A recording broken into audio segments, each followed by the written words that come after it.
Nedir bu Azərbaycanlıların, bəzi Azərbaycanlıların İsrail sevdası? Azərbaycanda Yahudilər var.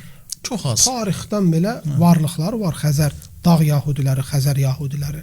İndi düzdür, sonradan hamısı köçdülər daha lüks yaşamaq üçün. Hətta Gürcüstanda belə, Gürcüstanın şərqində belə kəndləri var. Bir neçə kəndləri var.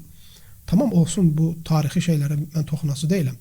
Amma bu İsrail sevgisi məni şaşırtdı. Mən bilmirdim, açığı deyim, belə bir şey var mı deyə. Hər millətdən ola bilər az küç. Amma bu səs gətirəsi səviyyədə, hətta müğənnilərin orada mahnı oxumaq üçün növbəyə girmələri, dırnaq arası sənətkar dənlərin fəxrlə səfərlərinə mübahisə eləməsi, bu şeylər məni bir müsəlman olaraq narahat eləyir. Yəni Azərbaycan dünyada xristian hökuməti ölkəsi olaraq keçmir.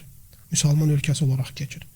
Və müsəlman ölkələrinin içində bir statiyaya baxdım. Bir statika var idi, amma düz yalan da bilmirəm. İndi sən dedin, xatırladım. Dünyada müsəlman ölkələrindən Yahud İsraili sevən ölkələrin listəsi deyə bir şey var idi.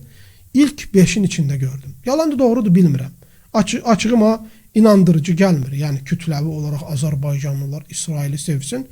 Amma bu propaganda gedir. Bunlar Qarabağda dəstək veriblər, Filistinlilər bizi satıblar, Yasir Arafat.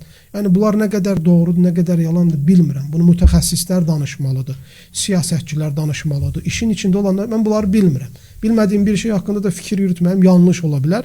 Yanlış da yönləndirmək istəmərəm gəncləri. Onu deyə bilərəm ki, əgər doğrudursa ki, Azərbaycanlılarda böyük bir kütlədə İsrail sevgisi var, bunu gözdən keçirmək lazımdır. Niyə deyə? Niyə? Nədir bizi vadar eləyən onları sevməyimizə dair nədir? Nədir birləşdirən? Bizi dil mi birləşdirir? Mədəniyyət mi birləşdirir? Din mi? Coğrafya mı, din mi? Nədir? Nəyin əsasına sevirik biz?